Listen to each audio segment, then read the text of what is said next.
Okay, hi. Hi, Karen. Hi, Bitten. It's great to see you again. Good to see you. And I'm very happy to talk to you about saying, you said this when we talked a while ago, dirty keto. And I understood, of course, what you meant, but I hadn't really noticed that saying dirty keto, dirty keto. And so I said to you, why don't you and I talk about that and put it out on my YouTube channel? Because I think a lot of people are interested in that. But first of all, who are you? And why are you here with me? Hi, my name is Karen Edwards, and I live in Canada. And I am here with Bitten because, well, we were born the same year. And we have, I think growing up during that same time, we have similar experiences, even though we grew up in different countries. My journey to wellness began when I became very disillusioned and very ill from being treated by Western medicine. And I was told by a rheumatologist that I needed to start eating meat. I was vegan at the time, and my kidneys were starting to shut down. And she said, Karen, you have to eat meat. And I said, oh, I don't know if I can do that. And she said, yes, well, you're going to go keto. I had no idea what that was. And so I started doing research, and that was in 2017, and here I am today. And I've come to know that I am a full-blown card-holding certified addict to sugars and all things, relating to that, which is revolutionary for me, and it has made my journey so much easier, because now I know what will set me off and what is good for me. And one of my first teachers for keto, learning about keto, is internal medicine doctor, Dr. Annette Bosworth in the United States. And she gives lectures to her patients, see also anybody who comes across her on YouTube. And she teaches people how to be well. And she spoke once about having dirty keto, being dirty keto. Well, you're not really keto, you're dirty keto. And I'm going, oh, okay. What is that? And she said, well, it's anything that is not in its natural form. Anything that has been ground down or processed in any way, that's dirty keto. And your body does not know what to do with it. Your body looks at it and goes, oh, you've seen those machines that have the sorting of tomatoes, and they have them set so that the green tomatoes get flicked away. They're not acceptable. Well, that's what our body does when it comes to these processed foods. It goes, oh, not acceptable, go into fat. There you go. And I went, holy crap. I'm not going to get well unless I start doing this dirty keto, stop doing dirty keto. And so I very seldom have dirty keto. I will have some processed food once in a while, because we live in a world that we're busy and tired. So I talk a lot, and I love that. that's who I am. So I apologize for that long introduction. No. Please don't apologize. When Karen said that, I thought, oh my God, we got to share something about this, because there is such confusion, incredible confusion in the world of what shall I eat. And I've been in this field for almost 31 years. The 5th of November was my first training in Chicago in US. And I'm a true and deep sugar addict. And I've been working with that ever since. And, a lot of people call it food addiction. But when I say to people, are you a food addict? They look at me and said, food? No, I don't have a problem with food. And of course, they think of natural food. So I said, well, what about sugar? And their eyes go big and they say, oh, yeah, of course. So that's why I choose to call it sugar addiction, because also we know today what the psychoactive substances are. That's sugar. It is not fish or meat or, natural products. They are not. psychoactive, i.e. they don't change the way we feel, they don't reprogram our reward center. So therefore, that feels more correct to me. And I have, with that long of a history, I've been through a lot of food plans. I mean, in the beginning, we ate a lot of brown grains, but we ate grains. We thought that was healthy, whole grains. We ate low fat because we thought the fat was dangerous. We ate a lot of fruit. We ate, all kinds of stuff. And we struggled with cravings all the time and relapses and what have you. And today I truly understand that, because it wasn't the food that our brain and our body are genetically designed to eat.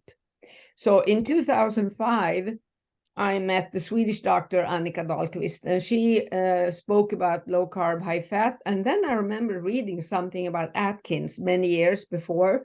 But, here in Sweden, that was supposed to be very dangerous to eat low carb. But anyway, Annika was doing a beautiful job talking about low carb. And at a point, in 2013, it was even recommended in Sweden. And after that, the food industry won again. So now it is vegan or low fat, or, no, meat and fat is evil right now in Sweden. But anyway, so I started following low carb and I started recommending it, and see that most clients had much less cravings. Some clients started overeating whipped cream and yogurt and cheese from cow milk and all that. So we understood there was something going on there. Later on, we talked about casomorphine, that the casein in those dairy products cause an addictive response in some people. I would say 70 to 80%.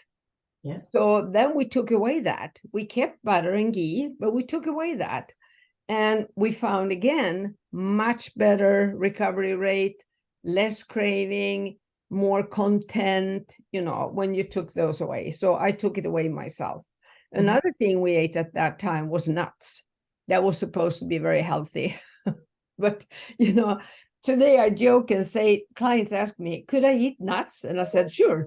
If you put one nut on a plate and eat it with a knife and a fork, and that's it for the today, and one more tomorrow. And they laugh at me because they know that's not the way we addicts are. We munch, munch, munch, of course. So anyway, that has to go. And then I read about, polysaturated fats and omega-6 and how incredible inflammatory those are, the vegetable oils and the seed oils. So we took away that. In 2000, I think it was in 2015 or 16, I took away that. And after that, I eat a ketogenic diet, and my body loves it. I never think about food. I don't have cravings. I eat my meals and I'm satisfied. And today, food is fuel and medicine for me in a way. And all the research we have today showing that the ketogenic therapeutic restricted diet is very good for illnesses. There is a tremendous amount of research done on that. And the interesting thing, when I did my nursing training in 1974, we were taught that ketogenic diet was the best way to treat children with epilepsy. And today, when we look back, I can see there was a lot of research done that, is valid today. And another interesting thing is that a lot of the books, like the Sugar Blues book in the 80s, Nancy Appleton's book, there was many, many books talking about sugar addiction, but it was buried in, the food industry's way of telling us that it wasn't dangerous to eat. And it still isn't that way. I just saw an article on on LinkedIn, that dietitians are paid by the food industry to promote processed food. I'm sure you've seen that article too. Yeah. Very interesting. Yeah. And Robert Lustig is a teacher in my training, and many others too, telling us what happens in the body when you eat processed and ultra processed food. So if we start, Karen, by how should we eat? what is the best way of eating if you are an addict? Remember, we talk to the addicts. If you don't have an addiction, this is not really interesting for you. Well, you can learn a lot about healthy living, but we are really talking to anyone suffering from sugar addiction, right? Yeah. For me, people need to have a paradigm shift from that notion we need to have a full plate of food and it has to be multicolored and it has to be this and that and a little bit of this and a little bit of that. That's number one, confusing for someone who has a foggy brain. Mm-hmm. And I just say, they say, what do I eat? What do I eat? What kind of meat do you like to eat? What's your favorite kind of meat? Eat that, have some fat. If you need to have vegetables, fine, have vegetables from this list, the food plan, the grocery list that you provide Bitten is fantastic. But keep it simple. Keep it simple. Grant yourself some grace and, just eat the food that you like to eat that's on this list. The food list that you provide is amazing.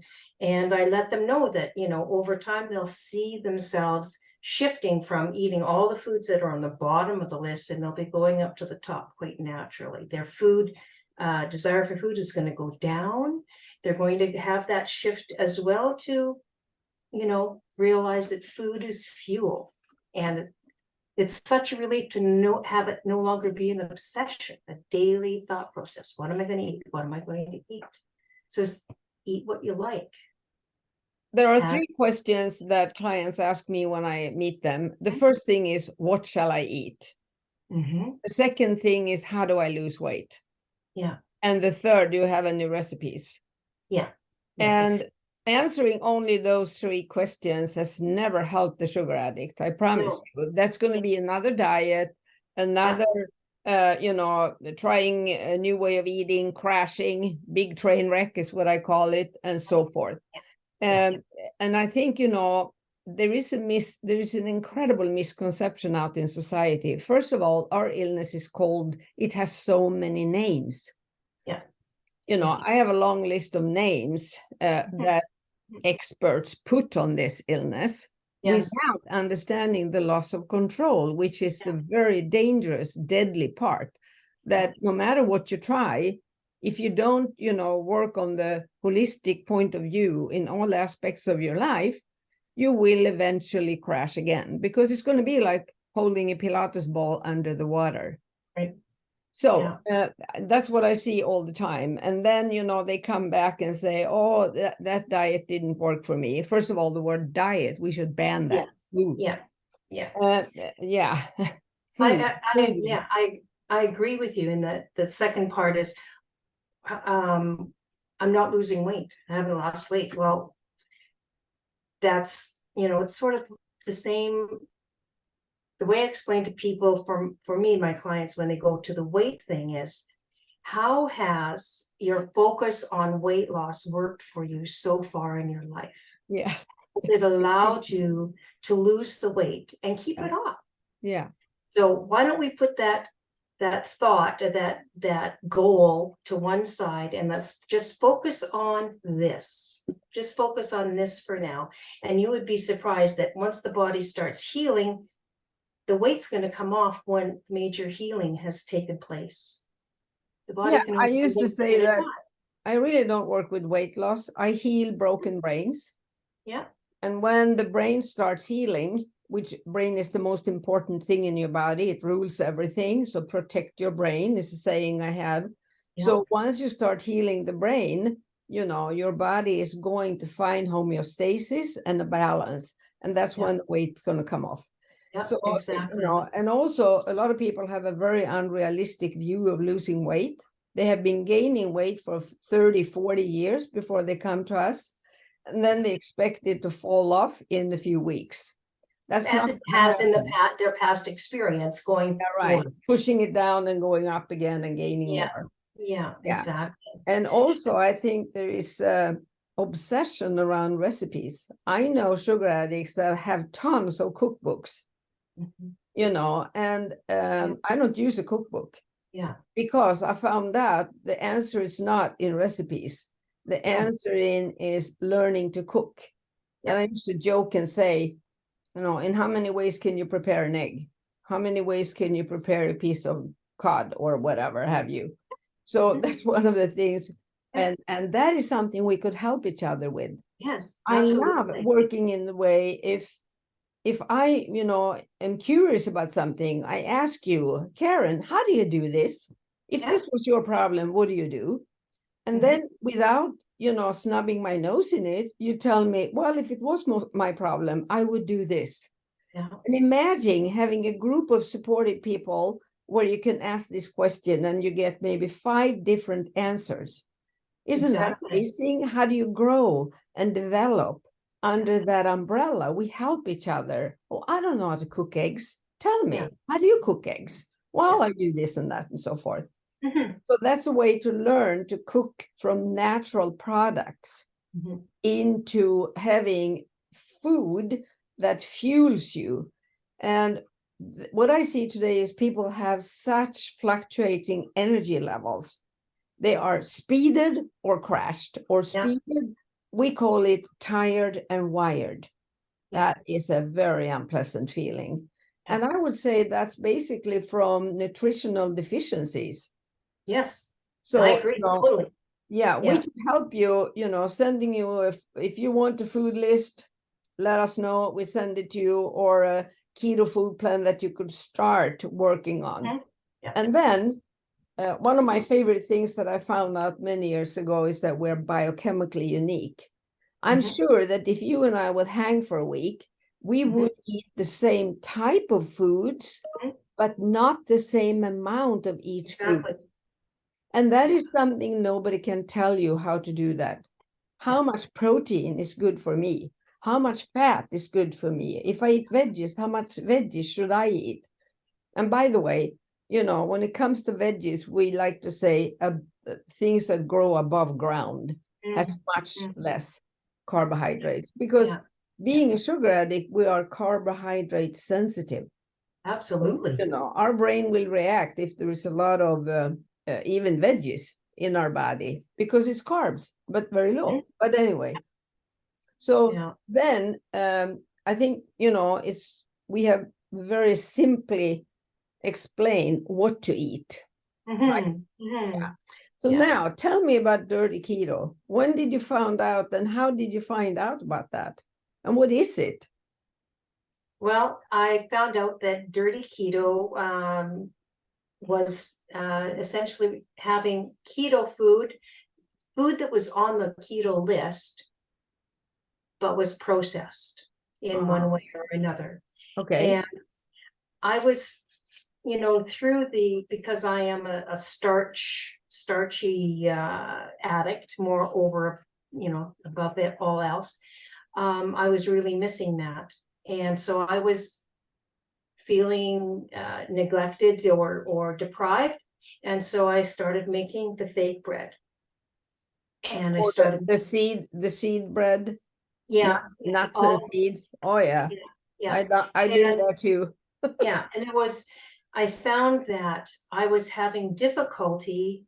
I started getting hungry again, hungry.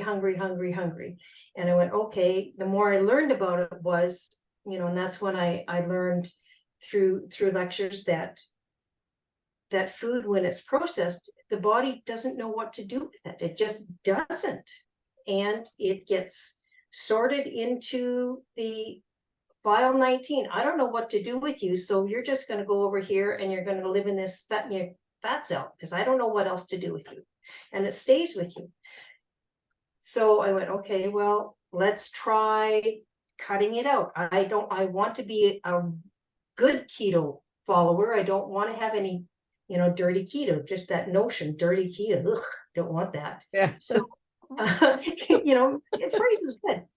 Yeah. So I just started eliminating those things, and worked for me. It worked for me. And I see people time and time again, oh, well, I made a keto dessert and I made all of this. And if you're not an addict, that's fine, Yeah, because yeah, you can sure. do it.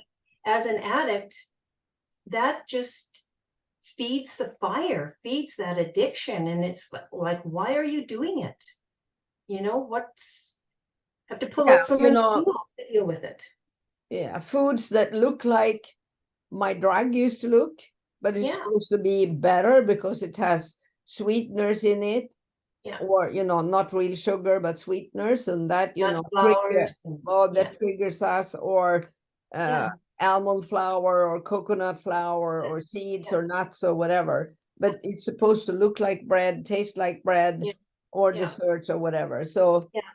I've always called it substitutes, because that's another question when I tell people. They asked me, what shall I eat? And I said, why don't you eat from this list and eat these things, And they said, but what shall I have instead? And then comes all their favorites, Exactly. instead the goody, the Yeah, bread, the whatever, what yeah, have you. And I said, nothing. And they look yeah, at me shocked. yep. I think, I think that I work with all kinds of addictions, alcohol, Mhm, pills, mhm. drugs.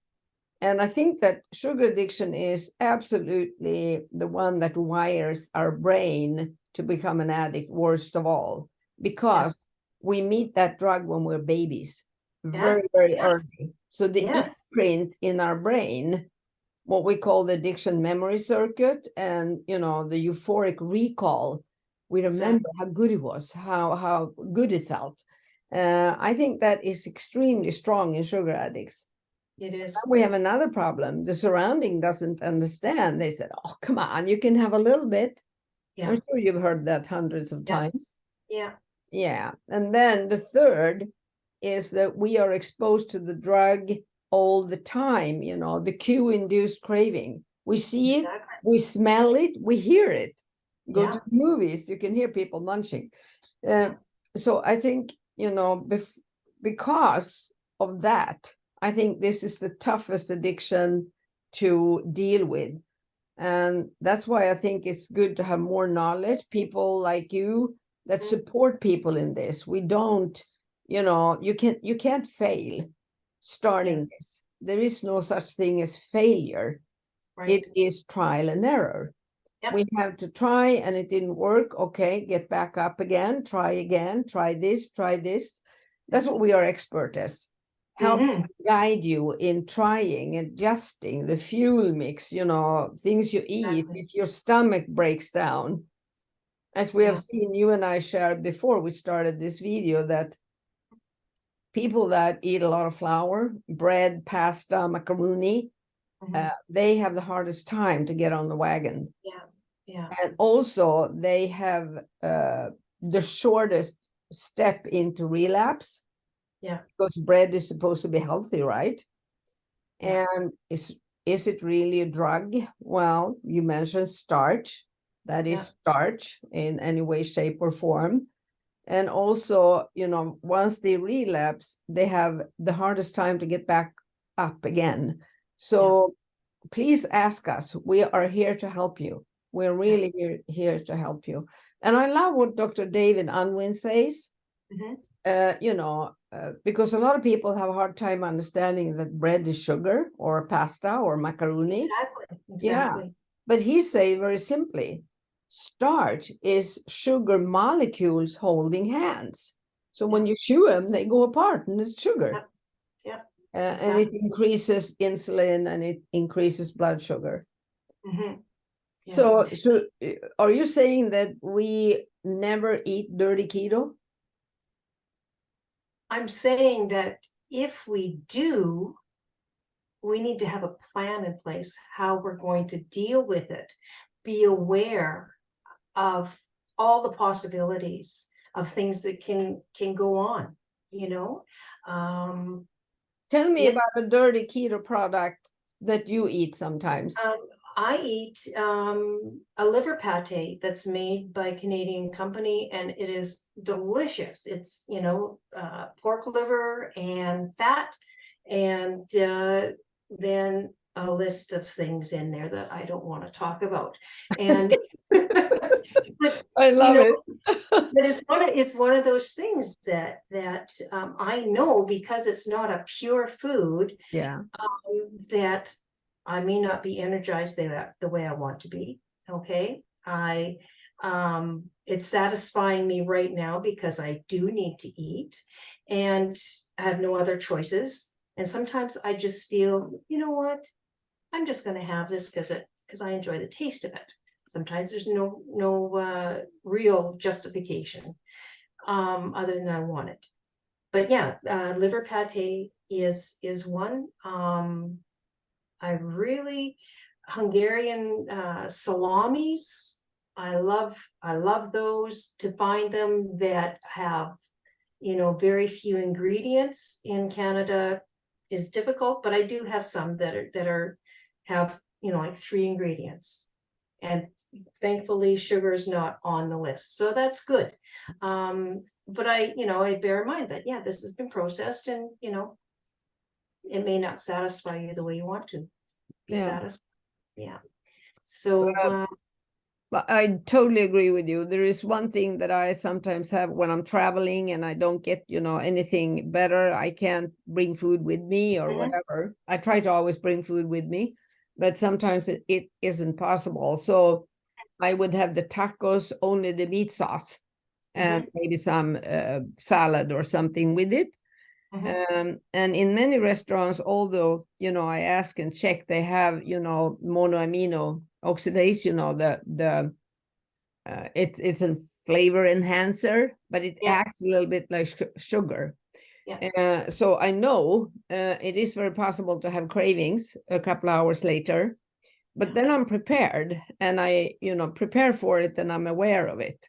So that is one thing. I also eat the salami, as you said. It doesn't bother me. The salami doesn't do anything to me. My body, I think, can adjust to that, but because I eat very clean salami. But I think that there is no such thing as perfect food plan for any one of us. If we're going to live, otherwise we would live alone on a deserted island and only have the right food, and that's of course impossible. It's not going to work. But I think having the knowledge about food additives and what they do to our body, and talk about it and share about it, and how do you feel on that, and how did you react, and I think that is incredibly important that we value that. So and support each other. I would love to try that liver pate. I love liver pate, but we don't have the ones we have here. Mostly have gluten and maltodextrin or something like that. So I avoid that. It's not that difficult to make, though. I know. Wow. However, yeah. When we're busy, we're busy. But also another thing is, you said it, keep it simple. Keep the food as simple as possible. Spices, everything, the cooking, make sure you have tools that you can make it quick and simple. And something I love is food prep. I never cook one portion. No. I always cook for several days, and I freeze it or I eat the same. I figure, I rather eat the same for lunch and dinner instead of eating something that is not good for my body. Exactly. So, and I agree. I quite often will have leftovers for breakfast. Yeah, I do too. And that's okay. And that goes back to that paradigm shift that we can go through from what it should be, because that's in our brains so deeply, to just making it your own, and being okay with it, and the simpler the better. I'll cook enough for the Mongolian hordes. I'll freeze them, into single portions. I do the same. That becomes my fast food. I'm really hungry. Oh, okay, well, I can have some of that. And many times I share with my dog. I have this 4-pound little Chihuahua, so she doesn't eat a big amount. but Yeah. we many times eat the same food. She loves Yes. the same Yeah. food as I, Yeah.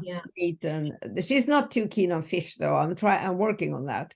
Working on that. Not Yeah. so far. But I think it's really important to have a place for people to meet, to discuss this Yeah. making of, you How know, do you because cook? How do you cook this and that? How do you cook? exactly, you know, and it's people are relieved to know that it's not that difficult. Yeah. And Food addiction recovery is very little about the food. We learned that very quickly, and then we eat that way. So we go on and take on all the other tools we need in order to recover, which is a lot. And exactly. my book will be translated and come out in English, The Sugar Bomb in Your Brain, Nice. hopefully beginning of next year. And there, I say that biochemical repair and food, you do that pretty quickly, but it is the foundation on which you have to build the rest. But then you have a tremendous amount of tool you can, try out and find out in your own little laboratory when you take on this journey. But we thought, the dirty keto is talked about a lot, so we thought that would be a good start. But anyway, what I like to say, I thank you, Karen. That was beautiful, and they find you on my website. Yes. The sugar and HMA specialist. Yes. Your name is right there if people want to reach you and talk to you about these things. Yeah, I'm here. And I have been tossing around the notion of making little videos, of how to. Yeah. And, having them available. And now we did one. And now we did one. That's right. Okay. Thanks a lot. Okay. Take care. Bye-bye. Bye-bye. Let me turn it off.